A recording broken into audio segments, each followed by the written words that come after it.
We are in the second session of the second day, and now Professor Snigdha Das Roy, Madam from Sanskrit Department, Assam University is with us, and Dr. Sudeep Chaudhary from Department of Chemistry, Assam University, Silchar, will moderate the session.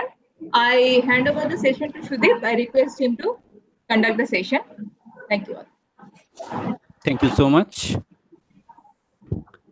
I welcome all the participants again in this session, and we are delighted to have Professor Snigdha Das Roy from Department of Sanskrit, Assam University, Silchar, for a discussion on a topic that harassment and protection of women in ancient Indian scriptures. Professor Das Roy, she is presently heading the Department of Sanskrit Department, Assam University. She did her PG and PhD both from Jadavpur University and specialized in Veda and Mimamsa. So quite naturally,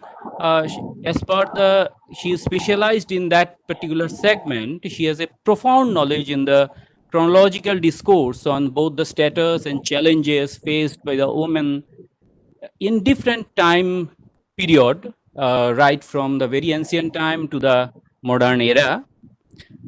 Also, she's a member of ICC, Assam University. So we'll get a share of his knowledge, wisdom, and experience in his today's discussion. I welcome Professor Das Roy for initiation of this discussion. Madam, please. Thank you, Sudeep. Good morning to everybody. I thank also ICC, Assam University, the dynamic professor of 3, the most energetic fellow, Mr. Niharendu, our legal hand, that the committee could bring out such a wonderful symposium in this period of lockdown. It was between the cups of teas. Many things has been pondered over by the committee, that some initiatives are to be taken to raise the awareness among our students, our faculties, but that could not have been done in time because of this abnormal situation. I again thank our committee to bring out this wonderful symposium. My topic is harassment and protection of women in ancient Indian scriptures. Indian scriptures are a voluminous creation of our age-old sages, seers. Here, I have taken up the Vedic age and up to the ages of the Dharma Sutras. It is a text, it is a literature which extended for scholars differ, of course, in its extension period. At least, but the generally accepted view is that it started, it continued for each segment, it continued for centuries, and as a whole, it continued, it was in process actively for thousands of years. Let me start with the Vedic literature. The early segment of the Vedic literature are the Samhita texts, and Rigveda Samhita is the earliest. And with the view that in the Vedic age, the women enjoyed full liberty, education was there. Yes. In the early Rigvedic period, early for 700 to 800 years, these years, women enjoyed a lot of freedom. they had the right of education. In the early part of the Rigveda Samhita, as all of you know, that Rigveda Samhita is for 10 mandalas, and in the earliest period, women enjoyed a lot of freedom. And in the later literatures, the women have been glorified with this. With many citations can be made. I just mentioned one. Yatro narjastu pujjante tatra ramante devaha. That is the most desirable one, that the gods are propitiated, the gods are delighted when the women are worshipped. This, this status of women is there, and in many places it has been glorified in many ways. But as we know that each and every coin has the other sides also. If we go through the other side of the coin, we can find out, we come across some situations which uh, enlightens us with the problem, that is the harassment, that is the which are to be prevented, which are to be prohibited, which are to be taken actions for, as even today in the 2020 and 20, which is really which is present in is even today also. The center of this, I have used in today's term the term harassment, but in those days, this term did not exist because it was not even taken into account for. That was not there. The concept was also not there with regard to the women. This part has dipped into many spaces. At the very beginning, I confess here, I like to mention here that each and every references that I will make here are supported by the textual references. Nothing has been stated here which are not there in our texts. The first reference, before that, the center of this harassment started with the women with their age of marriage, with their status in her household, the deprivation of the economic rights, and other many others. The first mention of the polygamy that we come across in the Yajurveda. And another section, Oiturya Brahmana state, the king should have at least 4 wives. Yes, Mahishi, Babata, Palagali, and Parivriti. Plus, along with these 4 wives, 1 virgin girl and 400 dasis. The Atharvaveda Samhita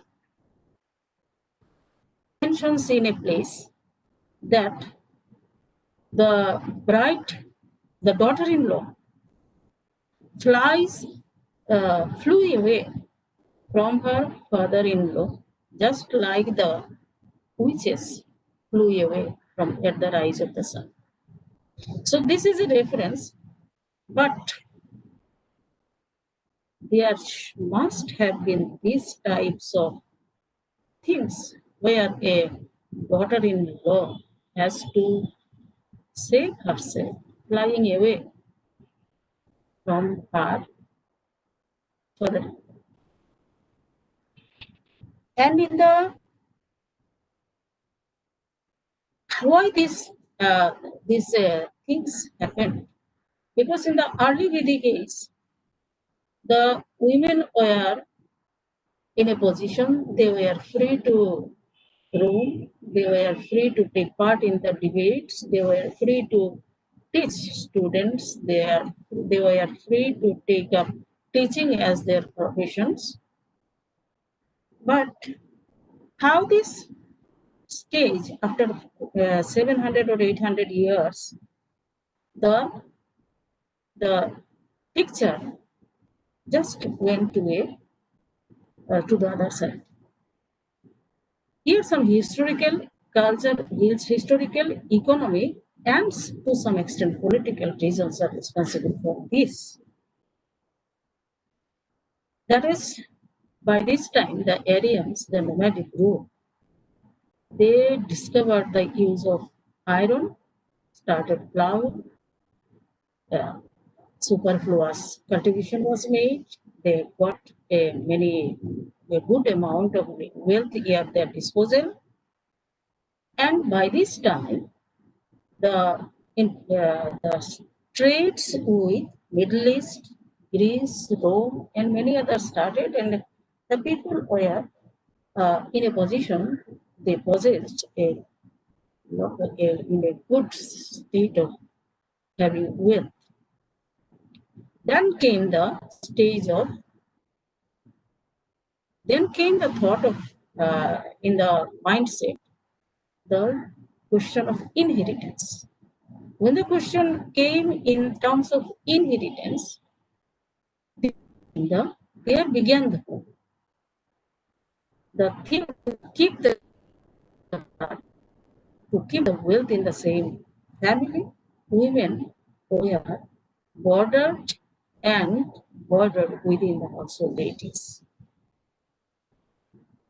And from 8th century BC, the situation started, the degradation of the position of the women, which they were enjoying in the early Vedic age, it started deteriorating.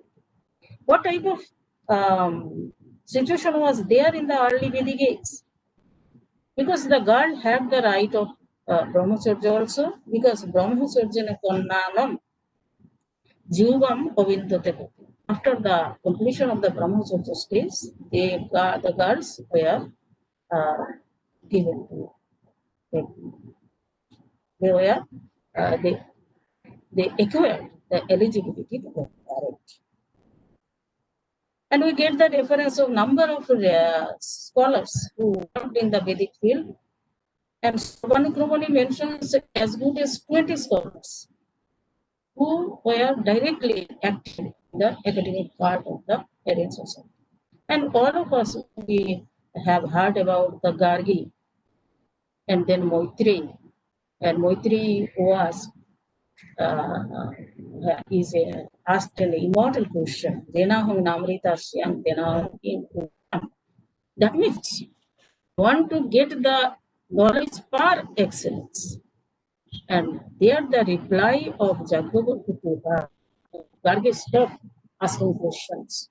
She excelled the part of her knowledge. But that point, the reply of Jagbhavati is also very significant. Gargi, stop asking questions. Otherwise, your head will fall off. I think they are the voice of the voice of the women was stopped.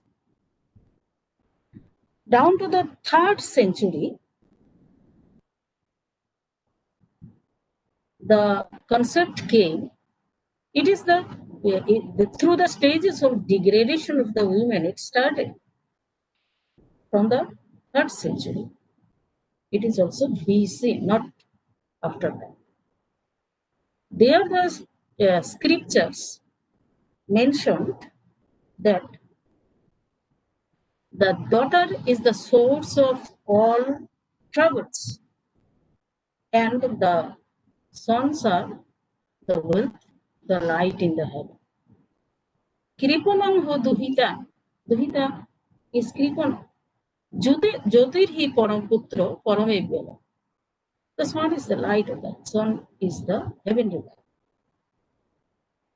And their scriptures started working on the age of marriage. The same question, the chastity of women, the chastity of the women, that is the point centering around the age of the marriage was also started, documented in different fields. Earliest, the most desirable age for the girl who is to be married to someone. We cannot even think of this. It was decided that it should be 4 years of age. And Bodhayan, both are Dharmasutras. I will just mention about the Dharmasutras afterwards. That the age of marriage should be before attaining the puberty. That is the maturity for generating offspring. And then some modifications made timely, and there the age was again extended somewhere. Ashtavarsha Bhavet Gogi, 8 years. Navavarsha to Rohini, 10 years. 9 years. Then 10 is the highest limit. Dasha Varsha Bhavet Karna Utham Rajashola, because she attains her menstruation. Now, this is the situation in the early and post-Vedic. Now, I am coming to the age, that is the Ramayana. Very popular nowadays. TVs, many channels in the TVs are broadcasting the stories of Ramayana. It is still living in us. And it took at least 400 years to be composed, the whole extent of the Ramayana. And there we know,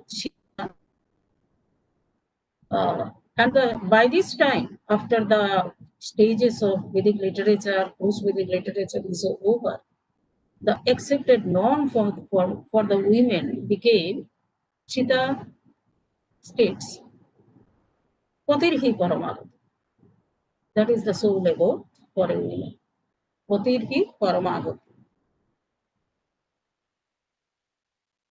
Proud of having Ramchandra in her life, and she is told Ravana when he was about to attack her, Ramasya Priyam Bharjang, just Tom Ichashira Shasha, Ashi Vishasya Bodhanat, Dongstramadhat. You are just trying to pull out the teeth of a snake. And when Rama, we know, all of us, we know that Ravana abducted her and he took her away from Lanka. And after Rama rescued her from the Sri Lanka, what was the reaction of Rama? The reaction was, he for the first time, after a long period of separation, for the first time he saw Sita, and his reaction was, Prapta Charitra Sandeha Mama Pratimukhe Sthita, that you are standing before me, I doubt in your character. Prapta Charitra Sandeha. How? Deepo Netra Turashaiva. A person afflicted with the problems in eyes, when it causes pain to his eyes, if he is before a light, now you have become that cause of affliction, that cause of pain for me. You are just before. Sita told her, that was the confidence of Sita, that Ravana, you are trying to pull out the teeth from the mouth of a snake. And the reaction of the Rama is Prapta Charitra Sangha. I doubt in your character. After that, what Rama said, I cannot restrain myself to read out the texts. It may be for some it may be a problem, but I cannot restrain. Just Ragunanko poriklistam dustang dustira chakshusha kat twang morod adodyat kulong vyapadisham. Who will take you that you are you stayed in the house of Rama and now you have been touched by them. Well, the time of abduction. How can I take you back and thereby I can defame my race? That is important. My race, my glorious family, how can I defame it? And then he instantly showed her way, how to go, where to go. Tadasya Behridam Bhadre. I'm just stating you, Sita, Maya Tatkrita Buddhina, with full confidence, with full sense, I am telling you, Lakshmani Batha Bharate Kuru Vritim Jathasukam. I cannot accept. I will not accept you. But you can choose Lakshmana or Bharata as your life partner in future. This was the situation in the Rama. And again, this story has been again explicitly stated in the Mahabharata, where we find Ram directly orders Sita, Gatsa Vaidehi. Gatsa Vaidehi, I release you. They could have released whenever they want. Also, I will mention in Mahabharata, I will mention many things are there, but in Mahabharata, Bhishma told in the Shanti Parva mentioned these are so there women are inauspicious. It is Bhishma, the Pitamaha. Number one. Number two, there is nothing more inauspicious than a woman. There should not remain affection for a woman. Number three, women take birth in this life for her sin committed in her earlier life. There is no woman who is worthy of faith. We heard Shakespeare also repeating the same thing. The status of Apsaras, those were also a great section of the ancients who has a great space in the ancient scriptures, Apsaras. And they were women used for only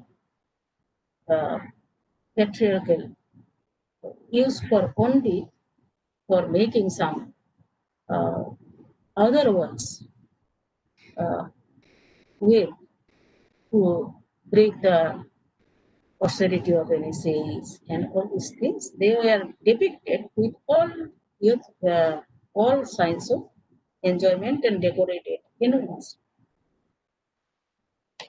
There are many other things, but Dharma Sutras, the legal code of our ancient Indian jurisprudence, the duty of the king was, one of the duty was punishment for the crime of adultery, theft, and many others. Our Dharmasutrakaras vehemently condemned the adultery that was caused during those days, and the punishment was cutting of the organs,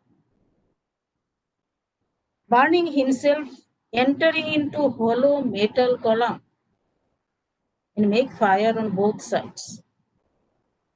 Number 3, make the offender to die embracing a heated metal image of a woman.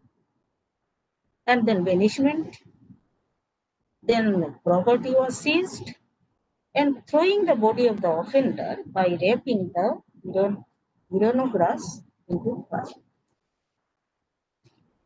And many other punishments were recorded in our scriptures: murdering women, then sexual harassment, adultery, the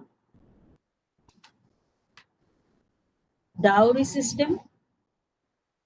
That was recorded in the scriptures, Dharma Sutras, but it was condemned in many aspects. It is in the Dharma Sutras. The texts are Apastamba Dharma Sutra, Bodhayana Dharma Sutra, Gautama Dharma Sutra, and that was the stage of late post-Vedic ages. These are the documented texts which prescribe for this punishment. But so far, the text has been consulted. The execution of these enactments, I should not say laws, but these enactments that was the ruling authority for the king, no reference I could have come across over the literature, but the punishments were there. And nowadays, many punishments has been recorded in the last Act 2013. That is the Sexual Harassment Prevention, Prohibition and Redressal Act 2013.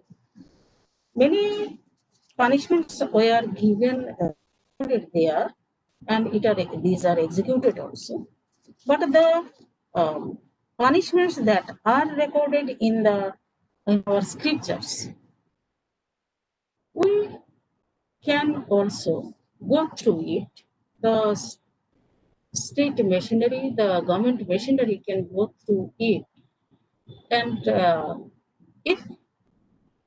if they have some, if those could also be taken into account, the present situation that may be in a position that may be minimized, or a fear for the punishments can be generated in the mindset of the people. This section, this topic is very much a vast discussions are there.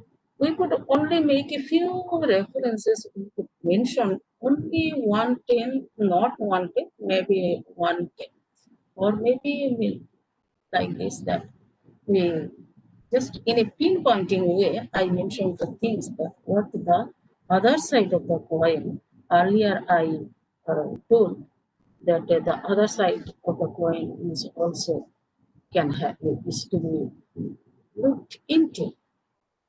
The other side of the coin, it has been in our sociological researches. We give importance to the fact that when the statements, the accounts are coming with by the proper names included in it, then we take into account to give importance that the things were prevalent in the society. The things must have been there. These accounts, these stories, these references, maybe not in details like the other side, the bright side of the coin, but that was there in the society. That was there in the society. Otherwise, these accounts could not have found a room in the ancient Indian scriptures.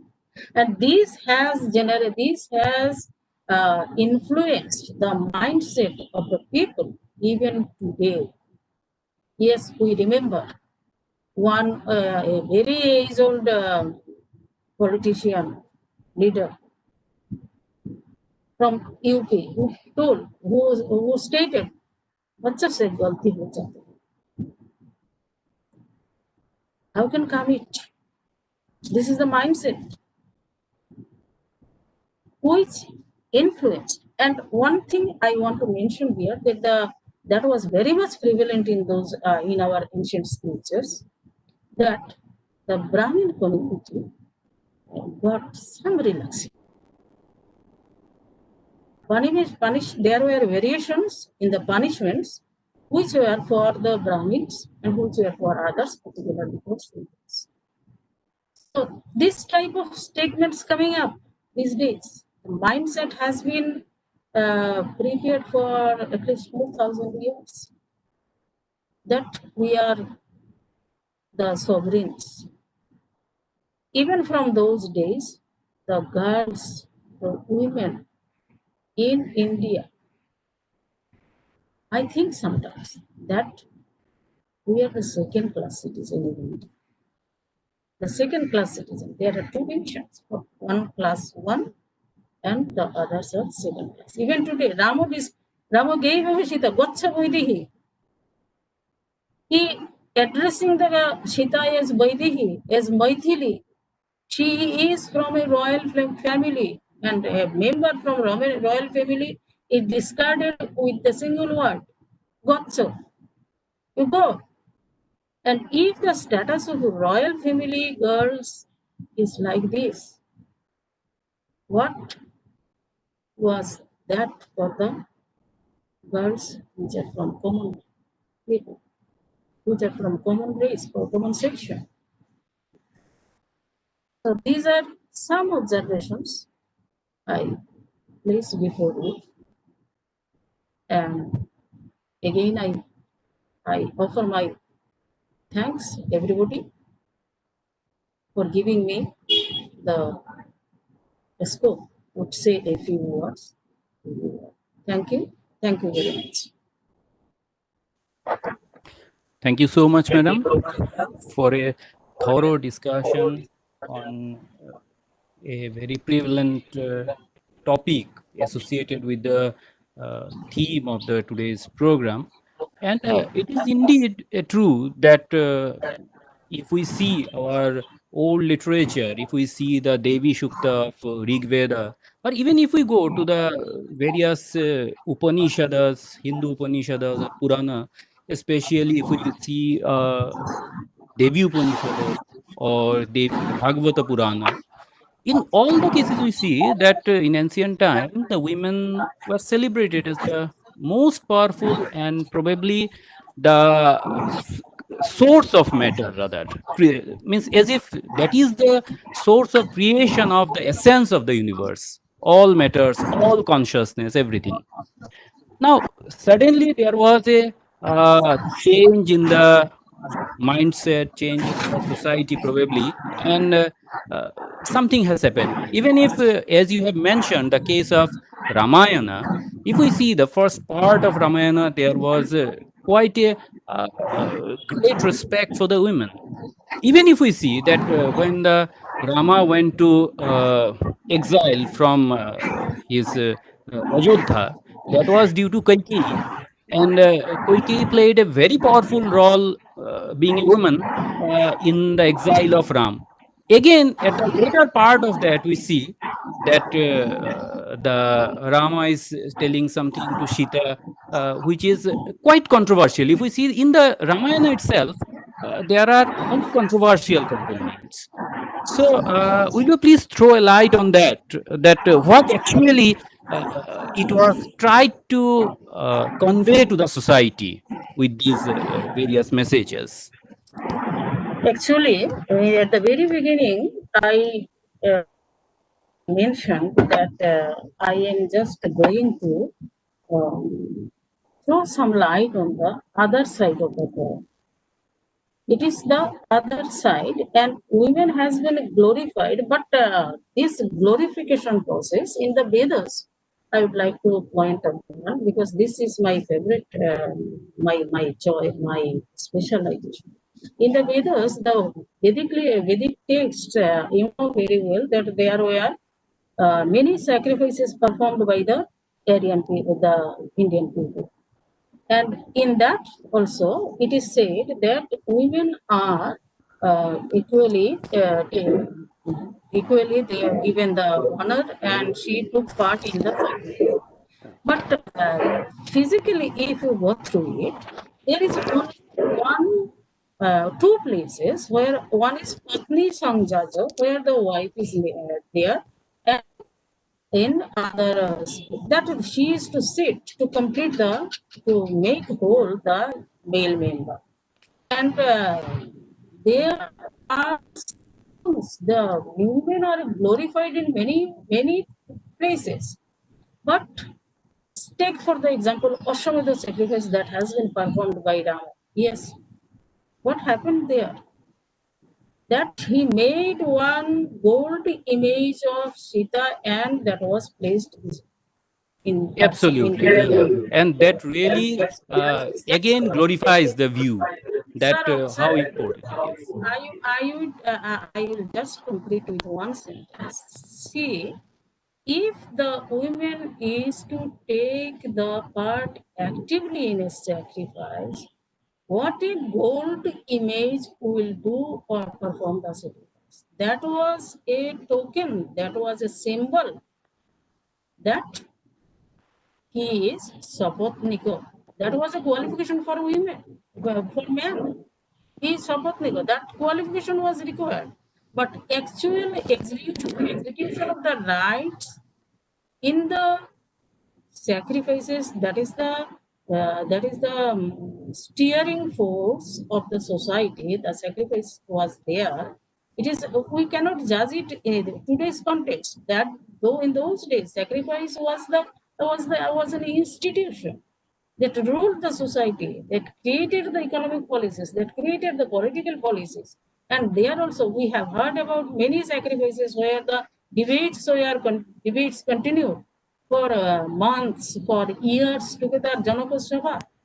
But there the male folk is to be there to prove himself that he is complete and he is in household duties, and he is how a gold image of Sita can take part in the sacrifice. But that was essential for the society. Yes. That was an essential. Women should be there. Koiki, there are ladies. Koiki, maybe in the other ways she exercised her powers. Maybe in the other ways Draupadi made her own opinions, because I could not have completed the whole literature because time constraint it is there.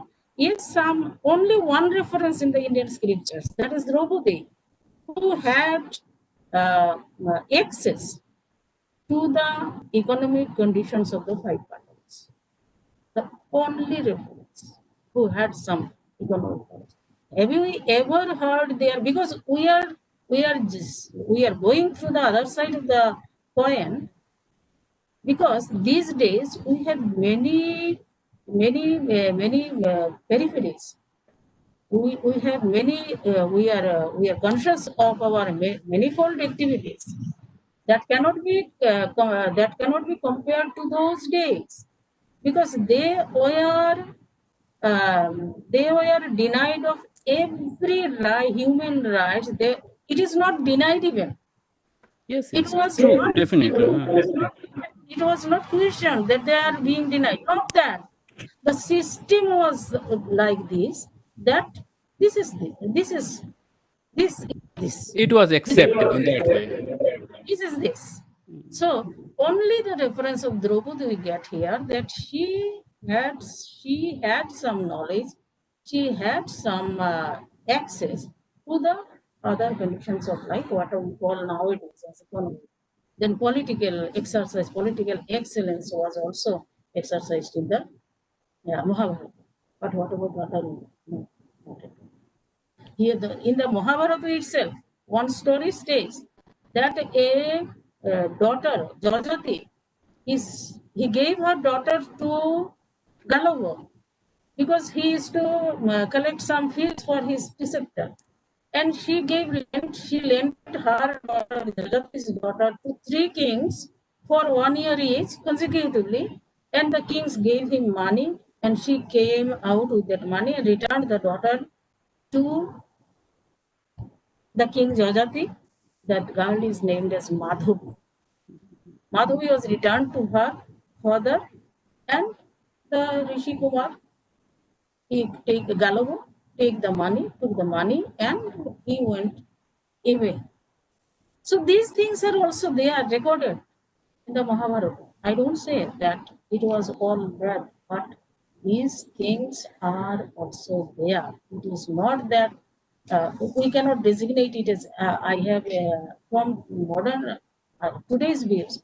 I have designated the title as harassment, but that term was the existence of that term was not there because this was not felt. Potirhi paramapati. Pati is the husband, is the paramagati. He is the world, he is the heaven, everything to her life. If you discard this, yes, in the Vedic case, we get some references that the women had because all the things are centering around the household and marriage and these things. Those were the priorities in those days. So they forsake their husbands and marry. And somewhere we get the references also in the Vedic. But other than that, the things were said. That is true. Thank you so much, madam. Actually, there was, in fact, on that topic itself, there should have been a full session, in fact.